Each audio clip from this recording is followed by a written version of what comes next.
झारखंड गैर सरकारी स्कूल संचालक संघ के सदस्यों ने आज एक महत्वपूर्ण बैठक रखी और बैठक में बोला कि सरकार के द्वारा जो शिक्षा नीति लाई गई है वो विरोधी है। वो कहीं ना कहीं झारखंड में जो शिक्षा का स्तर है वो गिराना चाहती है। सरकार नासमझी ऐसी नीति लाई है जिसके लेकर के हम विरोध करते हैं। सुनिए, सरकार एक शिक्षा नीति लाई और प्राइवेट स्कूल संचालक को खलबली मचा दिया। ऐसा नीति किस काम का, जो सरकार जो है शिक्षा के प्रति कहीं न कहीं भेदभाव कर रही है, क्योंकि सरकार के पास वैसी व्यवस्था नहीं है जो सही शिक्षा दे सके। अगर छोटे छोटे स्कूल खोल के छोटे छोटे जगहों में चला रहे हैं तो सरकार की दिक्कतें क्या हो रही है, हम सीधा जुड़ते हैं और इस पर बात करते हैं। क्या दिक्कत हो रही सरकार जो शिक्षा नीति लाई है? मैं झारखंड गैर सरकारी स्कूल संचालक संघ केंद्रीय अध्यक्ष राम प्रकाश तिवारी। सरकार का पहले डॉक्टर मनमोहन सिंह सरकार ने बड़े बड़े पब्लिक स्कूलों को नियंत्रण करने के लिए एक बहाना था कि 25% बीपीएल बच्चों, गरीब बच्चों को निःशुल्क शिक्षा देने का प्रावधान रखा था। तो उन्होंने 2009-10 में कानून लागू किया था, निःशुल्क एवं अनिवार्य बाल शिक्षा का अधिकार अधिनियम 2009-10 का कानून बनाया। उसी को कानून को झारखंड सरकार के तत्कालीन मुख्यमंत्री अर्जुन मुंडा ने फॉलो करते हुए झारखंड निःशुल्क एवं अनिवार्य बाल शिक्षा का अधिकार नियमावली 2011 का कानून बनाया, जिसके तहत सभी गैर मान्यता विद्यालयों ने मान्यता प्रपत्र जमा किया, जिसका आज तक निष्पादित नहीं किया गया, न निरस्त किया गया, न अलाउ किया गया। अधिकांश स्कूलों के आवेदन को उन्होंने रद्दी के टोकरी में फेंक दिया। उसके बाद पूर्व मुख्यमंत्री रघुवर दास की सरकार आई, उन्होंने झारखंड निःशुल्क एवं अनिवार्य बाल शिक्षा का अधिकार नियमावली प्रथम संशोधन 2019 का कानून बनाया। इस कानून में जो पहले से स्कूल चला रहे हैं, जिसका कमरे जो साइड में चल रहे हैं या जो भी जिस तरह चला रहे थे, जितना ज़मीन के व्यवस्था था, अभिभावक लोग बच्चे को पढ़ाने के लिए भेजते हैं। सरकार मध्याह्न भोजन देती है, साइकिल किताब देती है, पोशाक देती है, बैग देती है, तमाम तरह की सुविधाएं देने के बावजूद भी अभिभावक सरकारी स्कूल में नहीं पढ़ाते हैं।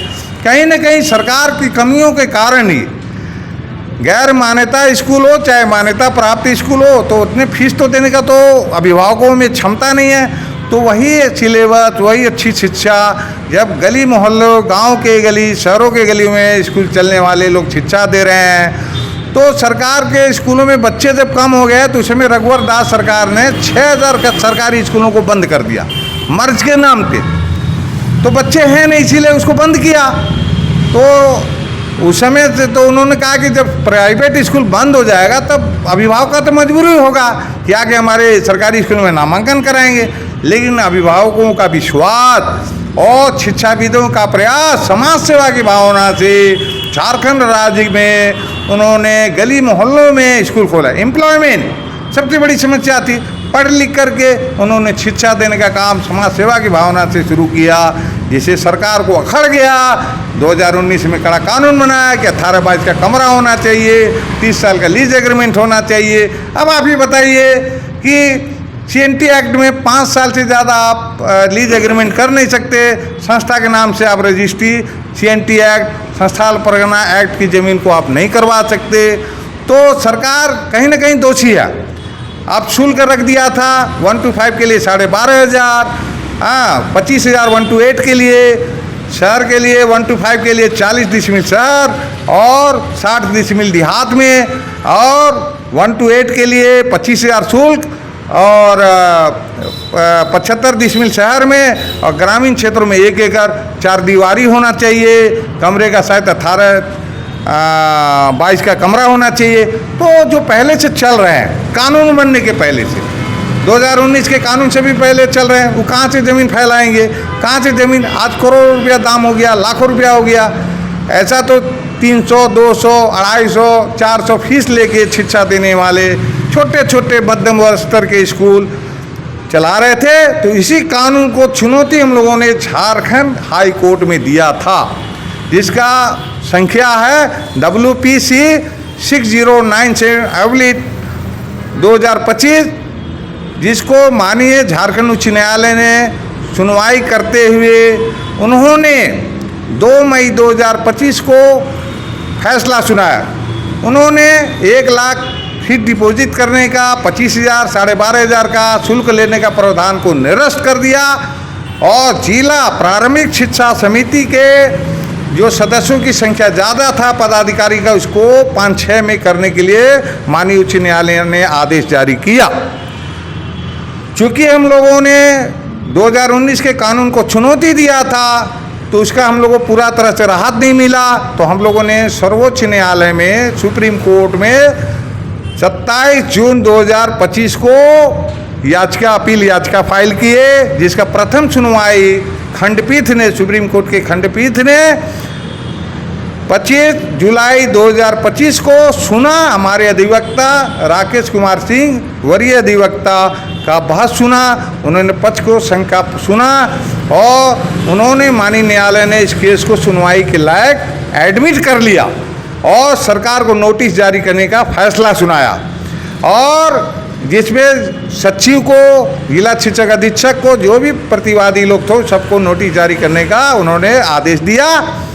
मेरा कहना सरकार से, स्कूली शिक्षा एवं साक्षरता विभाग के सचिव महोदय से, श्री उमाशंकर सिंह से, कि माननीय झारखंड उच्च न्यायालय के फैसले के खिलाफ हम लोग सुप्रीम कोर्ट में अपील कर चुके हैं। जब तक फैसला नहीं हो जाता है, जब तक सुनवाई चल रही है, इस दौरान झारखंड गैर सरकारी स्कूल संचालक संघ के सदस्यों पर किसी प्रकार का स्कूल बंद करने का या पीड़क कार्रवाई न करें, विशेषकर क्योंकि झारखंड गैर सरकारी स्कूल संचालक संघ सुप्रीम कोर्ट में जा चुका है।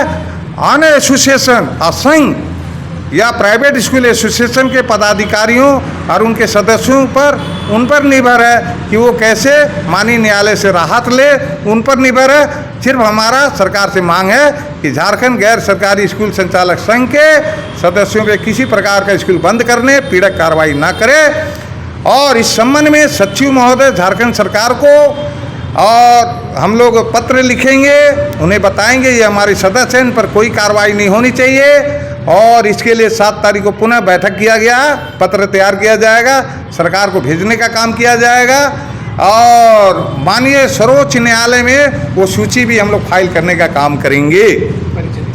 राम प्रकाश तिवारी, केंद्रीय अध्यक्ष, झारखंड गैर सरकारी स्कूल संचालक संघ। एक कहावत है, हम तो डूबे हैं सनम, तुम्हें भी लेके डूबेंगे।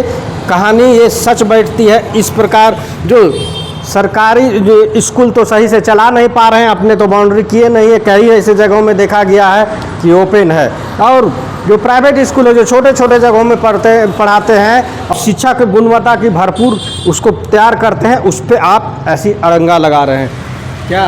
बिल्कुल सही बात है। सरकार जो कानून लाती है अपने ऊपर नहीं लागू करती है। छोटे 2-2 कमरे में, बहुत सारे स्कूल हैं रांची में, आप देख रहे हैं रांची ज़िले में, प्रॉपर रांची टाउन में, कि 2-2 3-3 कमरे में चल रहे हैं, लेकिन वो सरकार है, वो जैसे चाहे चला सकती है, क्योंकि सरकार हमें कोई अनुदान नहीं देती है, किसी तरह का सहयोग नहीं करती है। और केंद्र सरकार जो कानून लाई थी 9-10 में, उसके तहत हम लोग प्रपत्र 1 जमा किए थे, लेकिन उस प्रपत्र 1 पर आज तक सरकार ने कोई निर्णय नहीं लिया। बाकायदा 2019 में नया कानून ला करके कि 30 साल का लीज चाहिए, 1 लाख रुपये फिक्स डिपॉजिट चाहिए, 25,000 रुपये चाहिए, 12,500 रुपये चाहिए, लेकिन आप हमें सुविधा क्या देते हैं? आप सुविधा दीजिए, हम लोग पढ़े लिखे हैं, आपके सरकारी स्कूल के टीचर के साथ हम लोग चलने को तैयार हैं, लेकिन हमें मुहैया कराइए। लेकिन नहीं, हम लोग बार बार सरकार से मांग करते हैं। जो भूतपूर्व शिक्षा मंत्री थे रामदास सोरेन जी, उन्होंने कहा था कि हम देखते हैं कि इसमें क्या सुधार ला सकते हैं, लेकिन ऊपर वाले को कुछ और ही मंजूर था। अभी शिक्षा विभाग जो हमारे माननीय मुख्यमंत्री जी के पास है, हम गुजारिश करेंगे उनसे कि हम लोग के दर्द को समझें और हम लोग के लिए कुछ सोचने का प्रयास करें, ताकि झारखंड में लोग बेरोजगारी होने से बचें और जो बच्चों को शिक्षित करने का काम कर रहे हैं अनवरत हम लोग चलाते रहें। धन्यवाद। और साक्षरता का शंभूलाल बर्णवाल, केंद्रीय उपाध्यक्ष, झारखंड गैर सरकारी स्कूल संचालक संघ। और भी साथी हैं, हम उनसे जानना चाहेंगे, अगर सरकार प्राइवेट स्कूल के ऊपर ऐसी कार्रवाई होती तो शिक्षा दर कैसी रहेगी झारखंड की? सर, ये सर्वविदित है कि सरकार की जो भी रिजल्ट होता है उसमें हम लोगों की क्या सहभागिता है। अगर प्राइवेट स्कूल्स बंद हो जाएंगे तो जो रिजल्ट का जो रेशियो है, जो प्रतिशतता है, वो सीधे रिड्यूस कर जाएगा। अभी के रिजल्ट में हम लोगों की जो भागीदारी है बहुत अधिक है, और भागीदारी होने के बावजूद हम लोगों को सरकार की ओर से सिर्फ हम लोगों के प्रति पीड़क कार्रवाई की जाती है, कभी सहानुभूति शब्द भी नहीं बोला जाता है कि आप समाज के लिए अच्छा काम कर रहे हैं। ऐसी स्थिति में कितने दिन तक गाड़ी खींची जाएगी?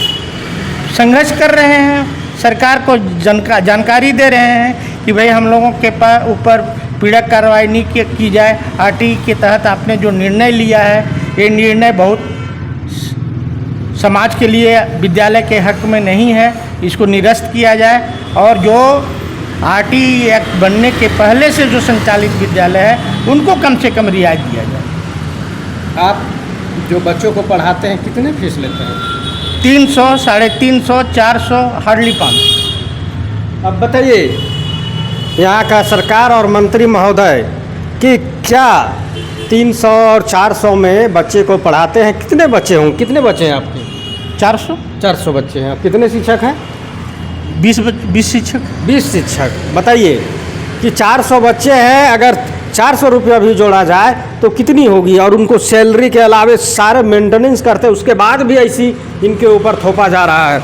हम थोड़ा और जुड़ेंगे। दादा, अभी जिस प्रकार से पीड़क कार्रवाई हो रही है, कोई भी चीज़ नियम और कानून बनता है तो जो बनने के बाद जो प्रक्रिया में आती है स्कूल या जो भी, उस पर लागू होती है, लेकिन पूर्व में जो संचालित है उसके ऊपर लागू होगा तो कितनी दिक्कतें होंगी? बहुत ज़्यादा दिक्कत होगी।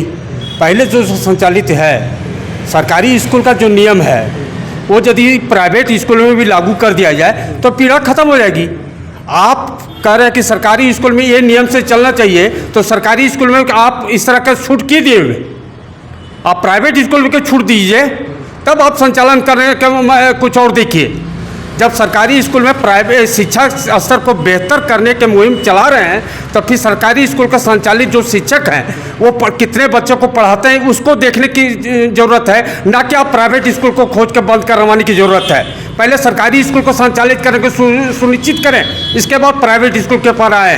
पहले सरकारी स्कूल के जितने भी टीचर हैं, जितना वेतन आप वेतन देते हैं, उस हिसाब से देखा जाए तो यहाँ के बच्चे को कुछ नहीं संचालन उसके माध्यम से जोड़ा जाए, आकलन किया जाए, तो यहाँ के बच्चे को जो शिक्षा यहाँ के टीचर जो दे रहे हैं, यहाँ के स्कूल के संचालक जो दे रहे हैं, वो सरकारी स्कूल में एक जरा सा भी नहीं दे रहे हैं। इसी बातों पे मैं ये कहना चाहता हूँ कि नियम कानून इतना लचीला बनाया जाए कि सुचारू रूप से दोनों स्कूल चले, दोनों सुचारू रूप से चले। मैं गवर्नमेंट से, सरकार से यही मांग करता हूँ।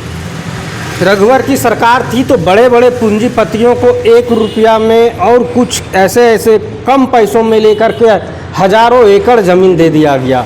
क्या आप वैसा प्राइवेट संचालक को तैयार हैं कि सरकार अगर 1 रुपया में ज़मीन देती है तो आप उस पर स्ट्रक्चर खड़ा करके और पढ़ाएंगे? बिल्कुल, अगर सरकार हमारे लिए सुविधा प्रदान करे तो सरकार के साथ हम लोग कदम से कदम मिलाकर चलने को तैयार हैं। हमें संसाधन दे, हम सुविधायुक्त शिक्षा देंगे और अव्वल दर्जे के विद्यार्थी को हम क्रिएट करेंगे जो कल रह करके देश और राज्य के लिए कुछ कर सके और उसका गौरव बन सके। तो जितने भी सरकारें बदलती है वो अपने अनुसार चलाना चाहती है। कहीं न कहीं इसीलिए लोग कहता है कि सरकार आता है तो शोषण करने के लिए आ जाता है और कहाँ से उनको इनकम होगा उसको ढूंढने लगता है, ना कि वैसे लोग जो शिक्षा भी दे रहे हैं और उससे अपना जीवन यापन कर रहे हैं। और आज अगर शिक्षा का स्तर बढ़ा हुआ है तो कहीं ना कहीं ये सहयोगी है। क्या मानते हैं? एकदम सही मानते हैं।